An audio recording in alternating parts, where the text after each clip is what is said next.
feels like right on your shoulder.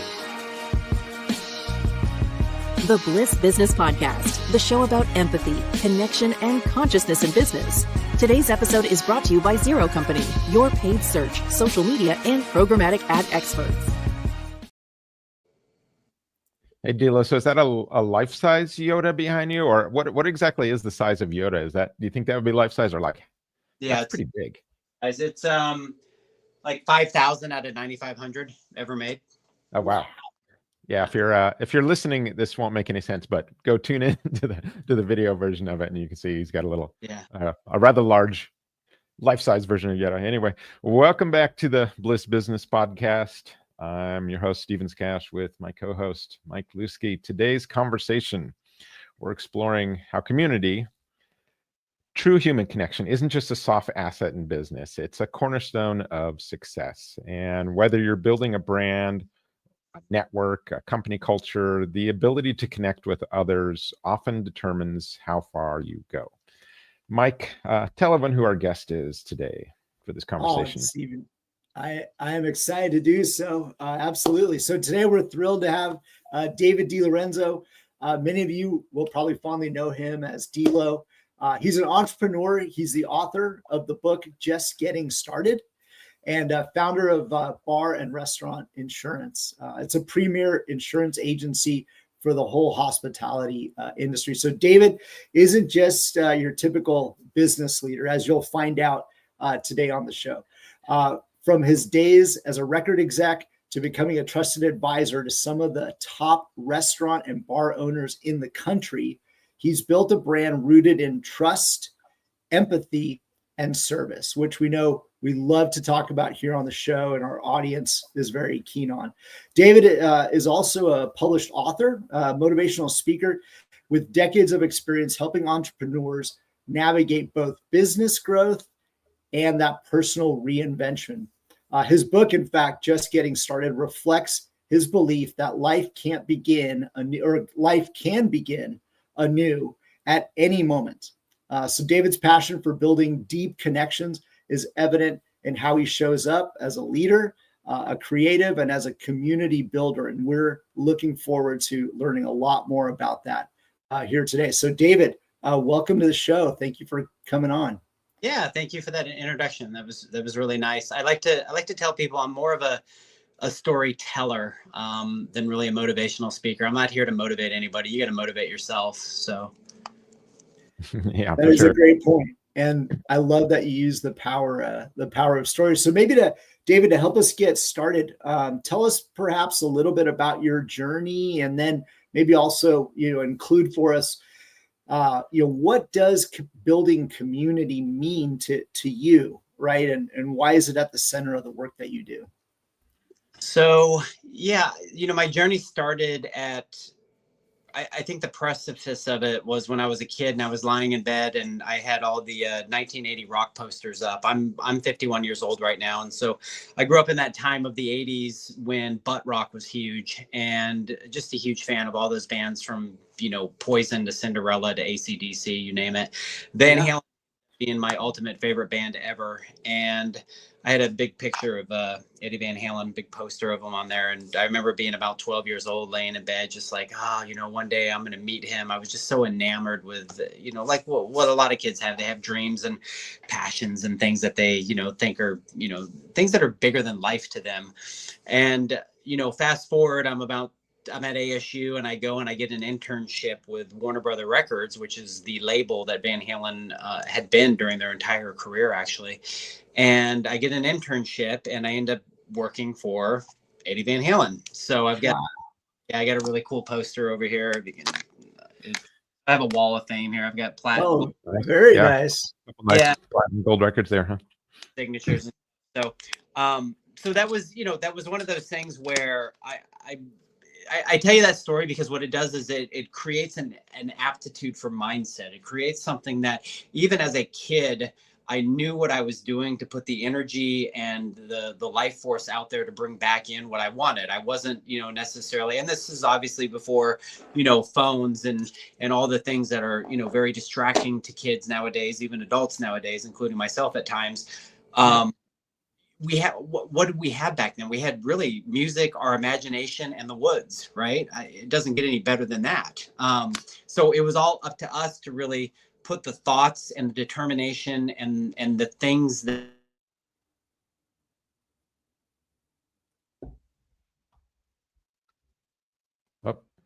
Uh-oh. Sorry. And the things, all right. yeah. So it was really all of that, helped us put the thoughts and the aspirations of what we wanted to do in life, because we were alone with our thoughts. We were alone with our creativity. We were alone with the concept that the world was just so big, right? So a lot of things so unreachable. And then as you get older, you realize everything is reachable. I run into people in the New York airport. I live in Arizona, in Phoenix. I run into people in the New York airport that are like, hey, you're getting married? Like, it just that I know from here, and so it's all those 6 degrees of separation that kind of happen all the time as you get older and you realize how small the world really is. So, I mean, that was the beginning to the start of everything that comes into building community, being a part of hospitality. Yes, I own an insurance company. That wasn't, again, when you look at my wall of fame, I was working for the Red Hot Chili Peppers. I was working for Madonna. She had a record label called Maverick back in the day. I got to work the first Alanis Morissette, Deftones, Prodigy Records. And again, I'm a kid, but they entrusted me with my ability to not get starstruck and to get the work done. And I worked really hard at it and I loved it. It was just one of those things. I was always organized to do that. So that's where I felt, community. That's where hospitality came into play, because it was my job to bring people backstage to meet bands, to get records played on the radio so that the bands could succeed and get airplay. By the way, the music business back then, very hard business. Everybody sees these. You can see the documentaries now that are on Amazon. I'm watching the one on Lollapalooza, which is excellent. If people get a chance to watch that, if that was your thing. But you look at what these bands had to go through. You look at sitting in a van, for years, if not decades at a time, before you have a hit record that actually makes it. And it's all the behind the scenes people that are working on these things to break an artist. It's absolutely amazing to watch all that. Again, tangent.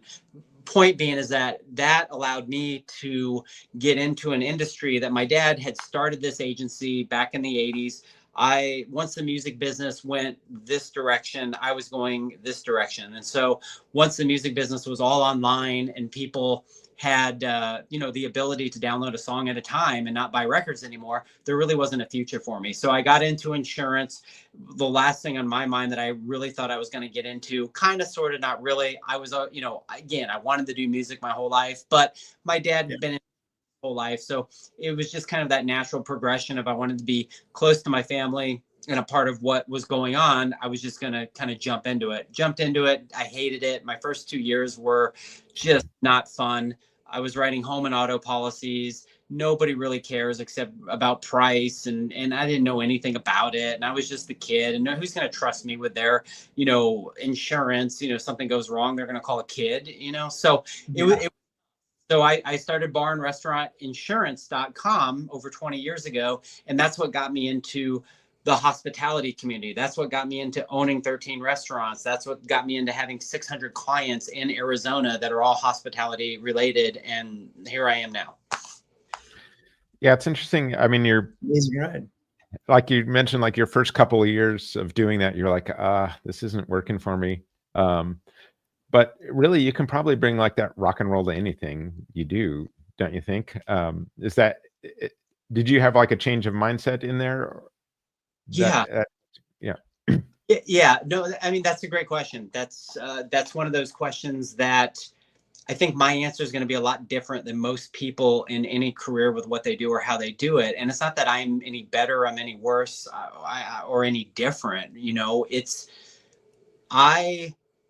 I created a career around my personality, around creating my personality around that career. So, insurance is traditionally stuffy, suit and tie. It's very professional. I completely understand it, respect that aspect of it. That's great. That's not who I am. Okay. I'm not professional at all. I'm doing my best not to cuss on this podcast because I don't know you guys. So like I branded t-shirts with my logo. I got my name on the back of it. I'm full of myself. I love myself, but that's what I need in order to be the best person for those other people. If I don't like myself and I don't respect and appreciate the job that I do, and I can't be myself, I can't service those around me. I can't give them any and everything. And it's obviously worked because I'm pretty darn successful. I provide a good living for 13 people that give me back, what I need in order to provide myself and my family a living, and I'm able to help them. And so it's worked out pretty well just to be authentically me. I can go to bed every night just knowing that I'm always me and not some, no offense, but whatever in a sense, right? It's just not who I am. Yeah, exactly. Would you say like that, having that passion, is that what really helps you kind of build that community and that human connection, is knowing who you are and being passionate about that? I think, I used to use the word passion quite a bit. There's always like, find your passion, go live your passion. And I understand that and I respect that. But the older I get, the more I find myself not wanting to utilize the word passion anymore, because I think a lot of times when people follow their passions, there's a lot of let's just say basis for failure, because at the end of the day, if you're not just living your best life and just doing you and who you are, you'll find your passion. Your passion will come. All of that stuff will. So it wasn't like I was passionate about insurance. I certainly wasn't. I knew that I like to be a part of people's lives. I like to help people. So by, doing all those things that were kind of, within me, because I'm an extrovert, and that was something that I had to play that part of my characteristics, as opposed to somebody that this is not for them. Right. I mean, you have computer analysts, technicians. I actually own part of an AI company now. The other asset of that company are these human beings that they're not in sales. They don't have the personality that I have. And so when you kind of mix those two together, even my business partner here at the agency, he's a very analytical person. I can give him a policy and he will read it. You give me a policy and I'm going to skim through it and I'm just going to look for the answer that I need. But he wants to, investigate the whole thing and see why that answer came to be. I'm just not like that. And that, that's him being authentic and you being authentic, right? And you're able to work together. I love, your point earlier about the importance of authenticity, because I think it is so key. In fact, there's a, stat that, we came across some time ago that, talks about consumers. And, this particular study, mentioned that 86% of consumers, say that authenticity is absolutely key in terms of what brand they choose or who they recommend or, who they'll refer. Right. And so I love your point about that, needing to be authentic and not trying to be something else, for someone else. Right. Your tribe will find you. But so David, question for you, when it comes to authenticity, right, it's obviously something that, we, need and comes through and how you operate. As you've just kind of showed us and indicated, but how have you been intentional really about that authenticity coming through in your relationships when it comes to business? Yeah, well, going back to what you were saying before I answer that question, when you look at the word authenticity, I think that is a it's a feeling, it's not really a word, like, in my opinion, passion, that's been overutilized and nobody really understands the definition. It's like, okay, cool, passion, but authenticity really is a feeling. And when you have that feeling within inside yourself that you're able to portray really the person that you are, the person that you were brought here to be, the person that you can be for those other people, it really allows you, like you said, finding your tribe. And your tribe can be, whether it be your employees, your spouse, the relationship that you have with your kids and how they grow up, your clients, all those sorts of things. When that all comes together, because you know who you are and you're having that honest feeling with yourself, i.e., authenticity, that's to me living the best life. That's living with source. That's living with energy. That's living with all and everything that we are here to do. Now, that's not to say that's right for everybody or that's everybody's MO. And there's no right or wrong answer to anything in life. I believe everybody has free will, free choice to be, act, do what they want in context of as long as they're not hurting anybody else, right? So when you look at people that, let's just use the opposite term, unauthentic, right? I don't for somebody else, but let's just say somebody's feeling within them, they're kind of living outside of that box of what they really feel because they make a decision here or there that they feel bad about afterwards, but they don't care. They just want to make the sale. They just want to make the deal. They just want to, abuse that employee or do these things that are not right, but that may not be really who they, because I believe that all humans deep down are very good, people, they are, but thing happens, as we go through this phase of adulthood, and I am by no means a perfect human or even a good human. I don't know, right? I just know who I am and what I do. And so when I put those feelings out there and I'm able to engage with people, and I know that in my heart of hearts, I'm doing the right thing. That's what helps me move in a beautiful direction in this life and makes me feel happy and want to wake up every day and do the same thing. And it's also not to say that you can be as authentic as you think that you are, and you can have a run-in with whether it be a family member, whether it be somebody that you're dating, whether it be a client, and they may not see that authenticity. They may see you as, somebody that they just don't want to be a part of because the energy is not resonating together. So it gets really, it's very simple, but it's very tricky at the same point. And for me, it's to not let the mind game overtake the heart really going on. I like that point. Yeah, because sometimes, people will force a situation or force themselves into acting, behaving, being a certain way, and then it just becomes hard, right? It'll drain your battery, and then then the mask comes off, right? And then you actually realize, who somebody really is. So I love that point, because it does feel like being inauthentic is so much harder, right? It's just draining to that point. Yeah.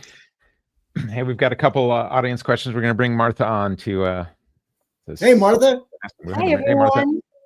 Hello, nice to see you. So we have a couple of questions from the audience. The first one being, people often confuse networking with true connection. What's the difference, and how can business owners shift from transactional networking to meaningful relationships? This is I love this question. This is a question for me. It's a natural occurrence to go to, for a lot of people that go to a networking meeting or go to something to where their purpose is to go and to bring revenue or something into a company. A lot of people are like that. And I have a lot of younger salespeople that are selling, whether it's merchant services or payroll or, and they're just looking to hit numbers. They're just looking to bring stuff on the books and make their boss happy or make that bonus or do those sorts of things. And traditionally, sales have been built on relationships, but a lot of times, in my opinion, they're not, let's go back to the word authentic. They're not authentic relationships. They're let's buy by price, let's live by price, let's die by price, let's sell by price, right? And we've all heard it. Look, I'm no Jedi master when it comes to I'm just I get so caught up on the opposite sides. I'm just some idiot in an office that has been very successful by talking to a lot of people and them entrusting me with their businesses and what goes on with that business. But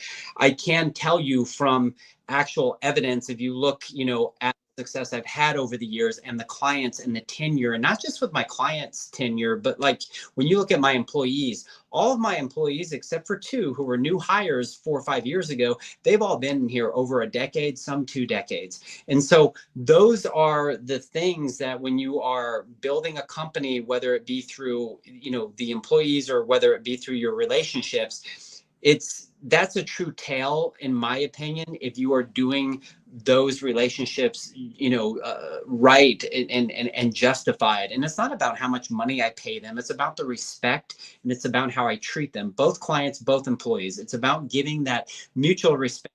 None is not one is not better than the other. And, you know, even when I look back in my younger salesperson days, and I had some run-ins with potential clients or clients that treated me with disrespect, I would never tolerate that now. Now, you know, a lot of these younger salespeople, sometimes they feel like they do have to tolerate it because they got to make money and they have to put something on the books. But my advice going back to that is understanding that you're not building a solid structure to who you are personally by taking in that energy or the relationship that you're building over here. It's always good to just be upfront and learn from the experience, whether you get the deal or not, but knowing that you did it in a way that you've built a solid, structured relationship, and not one that is fake and not one that is just going to dwindle away when the next person walks in the door with something, you know, $3 cheaper. Yeah, I think that's a great answer. Thank you for that. And our second question, I think, ties really nice into what you are answering, because it says you emphasize trust and relationships in your work. How has gratitude played a role in the way you build and sustain long-term business connections? So gratitude is another good word. It's another good definition out there that I think it gets misunderstood. You know, when you look conceptually at your life and how fast it goes by, as I tell people a lot of times, my train ride when I was first doing business was this long. Now my train ride's about this long.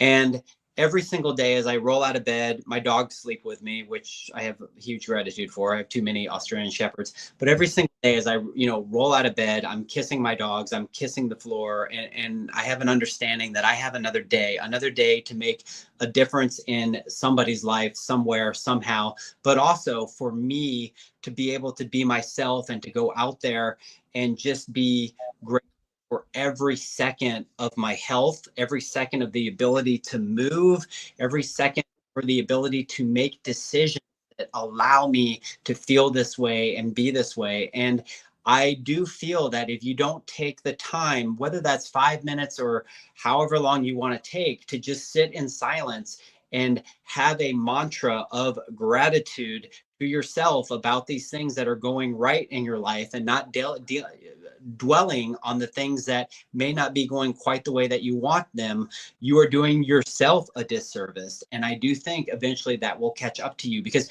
I don't believe that there's ever a time where nothing is ever going right for somebody. I think if you wake up and, you're breathing, and for the average person out here, I'm not talking, the really drastic situations. If you wake up and you're breathing and you have a chance at life again, I think having that 5 minutes to just be grateful for that.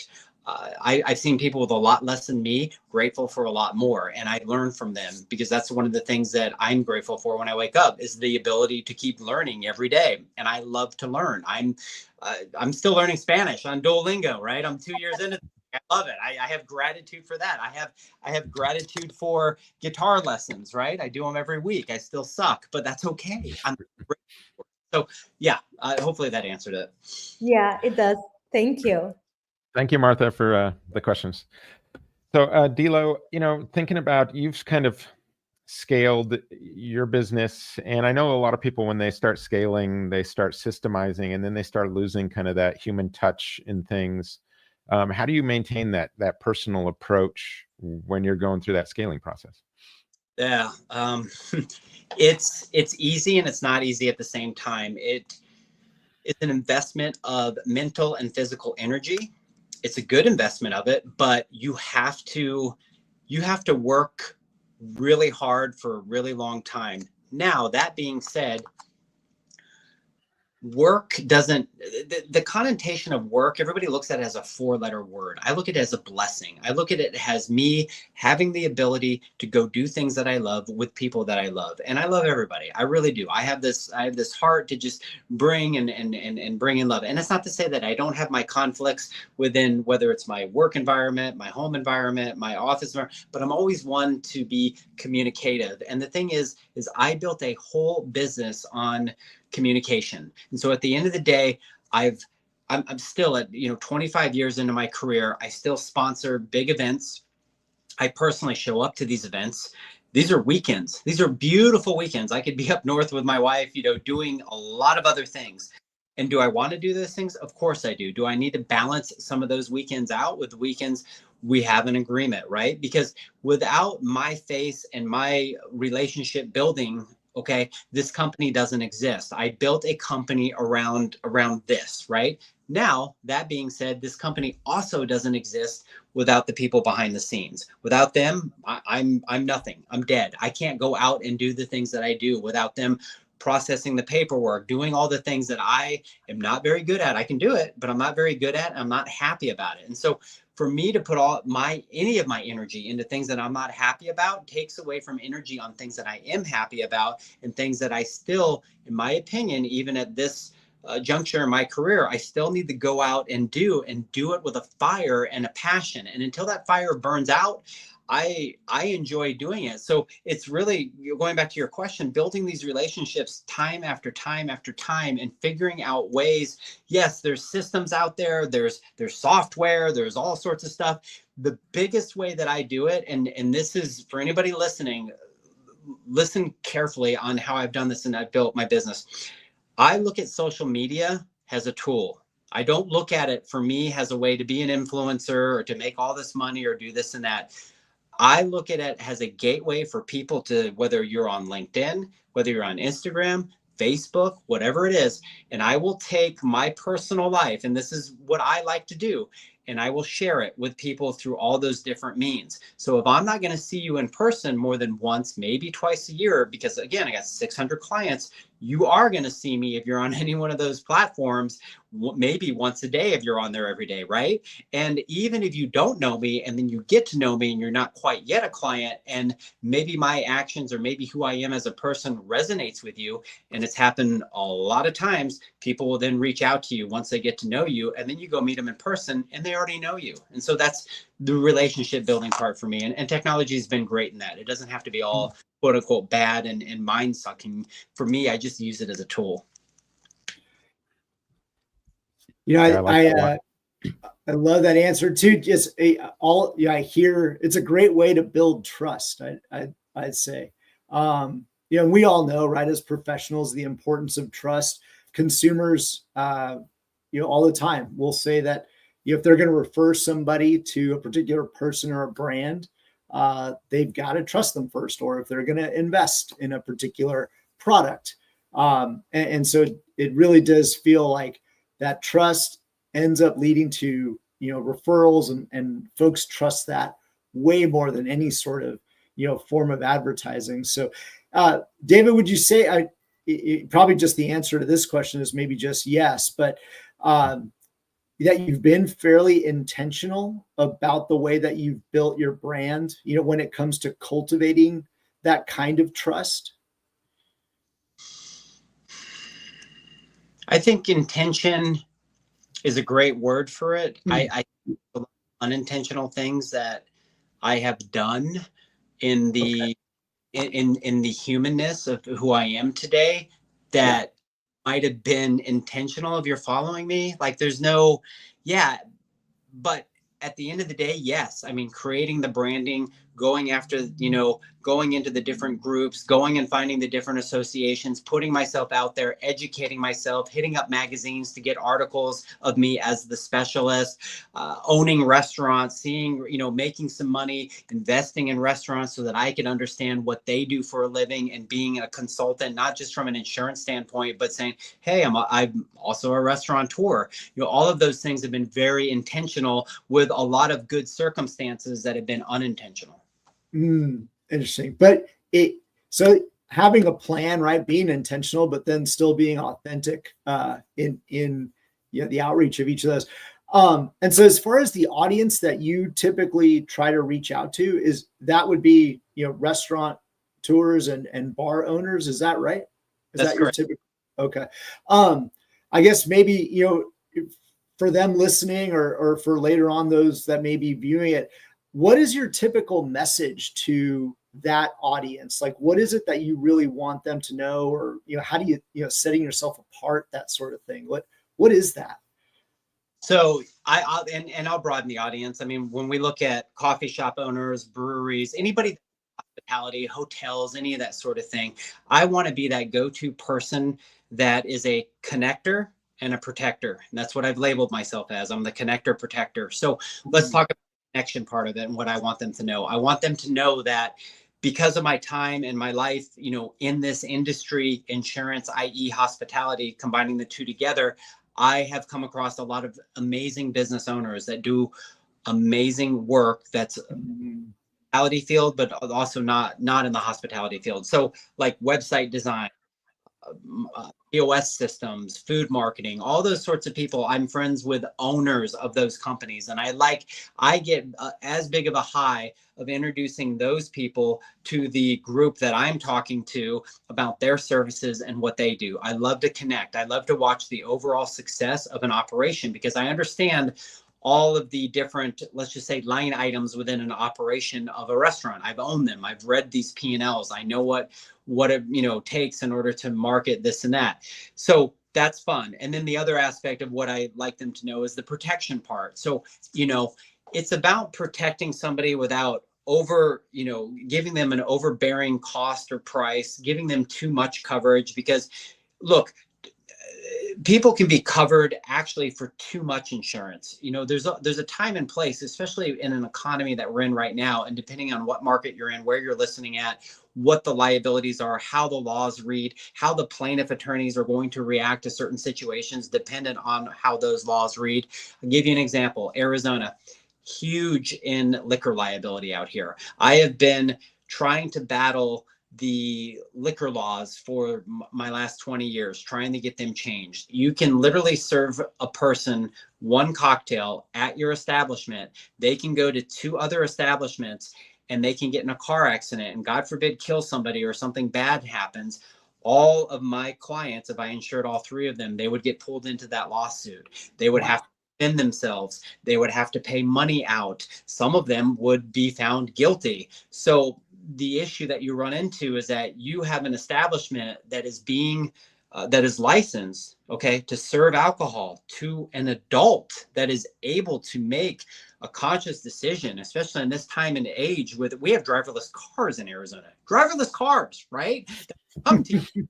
And Uber and all these things, but you still have people that are making, in my opinion, very poor decisions because you're putting people's lives at risk, not just theirs, but everybody else that's on the road. Again, why I go to bed at 8.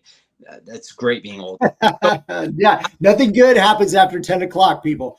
Nothing good. But I've seen all this. I've seen it in paperwork. I've seen it on the news. I've been a privy to these lawsuits because of, having these clients' insurance. I've protected these clients. The point being is that they need liquor liability. They need to be protected, right? You look at a state like Las Vegas, there's no liquor liability insurance needed out there, quite honestly, because you can't get sued for serving people drinks. So you have to understand your market. You have to understand what you're providing, why you're providing it, how much is too much, how much is too little.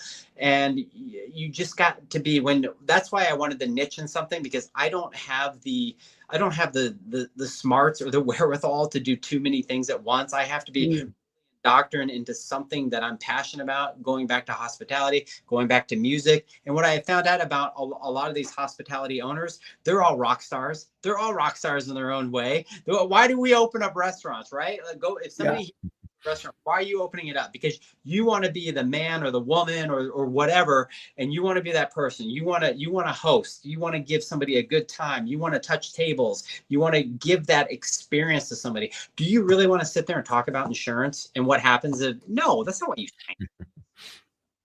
Yeah, no, that's so powerful. Love that. And yeah, I mean, there's a reason why surgeons are so great at what they do, right? You know your niche, know your market, and you do a really good job. So yeah, that was very powerful. Yeah, I love the thought too of being a connector and a protector, and like really just simplifying almost like a purpose there of just into a couple of words. And I do feel that with our business as well. David, you wrote the book Just Getting Started, which is all about kind of reinvention. What inspired that, and how does purpose play into the way you show up in business and in life? So I was at a crossroad when I was about 48 years old. I I was by no means, and when I say this, please people, just take it loosely. I'm not comparing myself to anybody else. I'm comparing myself to me and where I wanted to be and where I wanted to go. I'd always been a very athletic child. Through decades of debauchery and drinking too much. I'm now 11 years sober, which is not a congratulations. It's just like, okay, I just needed to quit this because I wanted to be more productive. Like I said, my train ride is this big. Alcohol was not serving me anymore to wake up, have the gratitude and to get, all the things I want to get done. So that sidebar. So, I'm at 48 and I'm at Optimize, which is a place where you go do saunas and cold plunges, stuff like that. My friend Aaron Chamberlain, who's a restaurant owner, really good friend of mine, we're there, and he hands me this book, and it's by Certified Health Nut, and it's called Ripped at 50, right? And there's this guy with really long hair, beard, and ball, and the dude's shredded, right? And I'm just like, you know what? I'm gonna do that. And 48 years old, I grab the book, I read it, I'm motivated. I find the guy online. He happens to live in Sedona. We become friends. So now I'm friends with Certified Health Nut, which is absolutely crazy. And we're talking. And one day I'm at Whole Foods, which is right behind my office over here. And he's always over there in the morning, having coffee. And we're just talking. He's like, D'Lo, just write a book. Just do it, like just about your journey, up into 50 and what you're doing now and this and that. And I think 50 hit me, albeit I'm very spiritual in the aspect that, when I go, I'm cool, whatever. But I still have a big humanness to me and a lot to accomplish and a lot to do. So the number 50 kind of hit me hard. So at 49, I just decided, okay, you know what? I'm going to get in the best shape of my life. And I had already done a fitness show when I was 36. I got the whole Oompa Loompa spray tan. I was like down to, one body fat, Bruce Lee. I mean, it was just so disgusting and so bad. I had fun. Good. So I decided I was going to do that again. So I was at the time about 167 pounds. I was 20+% body fat. I hired an online coach and I have 3 or 4 coaches now. That's the other thing. Find yourself a coach even if you have just a little bit of money, because I promise you it's going to change your life in whatever direction. So I found myself an online coach. He worked on my macros. If you don't know what macronutrients are, look it up. It'll change your life when you figure it out. And I literally live on my phone on this Excel spreadsheet that he developed for me still to this day, because I like to know what I'm eating, how much, and I love to track it. Again, being just that type A. Now I do have what's called fatter days where I go and I eat any and everything because I need sugar, being an drinker. But I got down to, I ended up at 49 and 50. I ended up doing a show. I got down to 142 pounds and about, 8% body fat. And I did it again. Well, during that time, I would go out and I would dictate all the things I was feeling and what I was going through and how I had built my life to where I'm at now to really enjoy myself. I mean, honestly, guys, I work 3 hours a day. This isn't work. This is fun, right? This doesn't even count as a work hour. Yeah. I work 3 hours a day. I train probably 2 hours a day. And that's, when I say train, it's like stretching, calisthenics, dog walking, meditating, sauna, all that sort of stuff. And then I take time for my hobbies. I mean, all of those things are very important for me to live my life. And I talk about all that stuff in the book because I really do feel like I'm just getting started again, because I'm going back to those things that I did when I was little that I enjoyed, that now I can do now that I'm 50. And I have the money and the time and a little bit more, life experience to do some of that stuff, as opposed to waiting until you're 65, 70. And it's like, oh, I'm going to retire. I don't understand the whole retirement theory unless you're just, unless that's your thing. And that's cool. But for me, it wasn't. So that's why I wrote the book. Very cool. Yeah. And I think that, sounds like a great, sort of personal purpose. We talk a lot about purpose on this show, D'Lo. In fact, one of the questions I try to ask all of our guests is around purpose. For us at an agency, we're very much about forging a really genuine connection between the brand and the right audience. And, that moves us. Maybe Steve mentioned it, right? Connect and protect. But so question for you about purpose. What would you say the role of having a well-defined purpose is in business?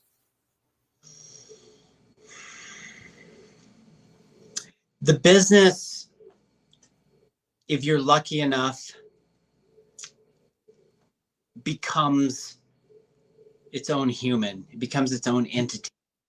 And the purpose for that business, the way that I've developed it, is to provide emotionally, monetarily, even at times, just, let's just say spiritually, to the people that are involved. And so for me, when I look at let's talk about the inner workings of my business and the people that are here. These people are they're my family, they're everything to me. And so my purpose is to make sure that they're always taken care of, and that, we do everything in line of paying. I pay 100% of health insurance for everybody here. I have matching 401k. I have work from wherever you want to. I have a 3,000 square foot office here. There's days I'm the only one in here, and I'm not, on where anybody, I don't care, because they do their work. They have the ability to be adults and do what they need to do. And they know that because my purpose is to take care of them, their purpose in return is going to be to take care of me. And so if that's during the times from 6 at night to 9, because they're catching up on stuff, because little Joe had to, go to a PTA meeting with his mom during work time, great. I don't care. What I care is you're able to do that and have that time with your kids during this important time of your life. And I think a lot of companies, maybe not so much now, and obviously after 2020, I think, obviously a lot of things have changed, but we had always been that type of place. We had always been that with purpose, and always been a great place. And that's why people stay here, because they enjoy that. And I'm going to say ladies, it's not a sexual thing, because everybody that works for me is a lady, right? The ladies, they take care of me by not bothering me with things that used to just bother me. They know my personality. They know who I am. They know what I'm going to get work. They just go and they take care of the situation. And so for me, I couldn't even ask for any better. And then when I look at my 2 kids, I have a 21-year-old and a 23-year-old. I have a lot of purpose for them. I have purpose for my wife. I have purpose to provide, to use this entity to be able to take care of them. If they wanted to come work in here, they could. My 23-year-old works for my web design company, which is in the office right next door to me. And we've got 300 website clients on, reoccurring, which is great. So again, that's for me, the purpose is about the people. At the end of the day, it's just all about the people. It's not how much money I can make and retire and sell this thing off. I get approached all the time, and it's just not even a conversation that I'm willing to have it. I'm willing to open my mind and open my eyes and see what the reality of what is out there. But it's never something where I'm like, okay, cool. I want to do this, because I really care about the people that I have here. Oh, that's so smart. I love that. A business could become human. It sounds like you're a very high conscious leader, and hope the business is conscious as well. So love that response. Yeah, I think too, when we talk about that purpose in business, that's really one of the big separating things that helps a business become kind of that living organization, is really when you can get to infusing that into everything. I think people kind of start to see it as that sort of living organism, like you kind of mentioned. Dilo, before we go, we ask every guest variation of this question. Do you think love belongs in business? I think love belongs everywhere. What is life without love? Yeah, I mean, that's a really strong question, and it's really almost to the point where it kind of chokes me up a little bit just to even think about the context of that. But I've never separated love from business. I've never separated love from any aspect of my life, of who I am, of how I treat people, of how I want to be treated, right? And again, look, not perfect, not at all. I got a lot of demons in my closet, or skeleton, whatever you call them, right? But I'm willing to face them, and I'm willing to take action, based on that. I'm always willing to have a conversation. But when it comes to love, that's all that I want in life. At the end of the day, if you don't have love, you in my opinion, you just have nothing. You have emptiness. And so to be in love with what I do, to be in love with who I do it with, to be in love with how I do it. Yes, love is the 4-letter word that equals, work, play, everything. So. Preach, brother. I appreciate that. Yeah. David, thanks for bringing your heart, your story, and wisdom to this conversation. Where can listeners go to learn more and connect with you? Absolutely. My Instagram, I'm most active on. It's at the @ I am the Delo, DELO. Anybody's welcome to reach out to me on LinkedIn. Full name David DeLorenzo. I answer all messages. I'm the person. I do all this stuff. I have a YouTube channel where I just do a lot of stuff. Again, you'll get to know a lot of my personality, who I am, this and that. And even if you don't own a bar or restaurant, or you're not interested in insurance, go follow me anyways. Go follow my journey and my health and wellness aspect of things. And if that resonates with you and you're able to take something off of that, then that's beautiful for me and hopefully good for you as well. So I would say those are the main things. I do have a podcast. It's called On the Delo. And, they're 20-minute snippets of me talking like this, except without you guys asking questions. So it's fun, and you can take it on a walk with you. So. Yeah, awesome. Thank you, Delo, for being on. Thank you to our listeners. Please like, subscribe, and, give us a few 5-star reviews. Those all help. And we'll see you next time on the Bliss Business Podcast. Thank you.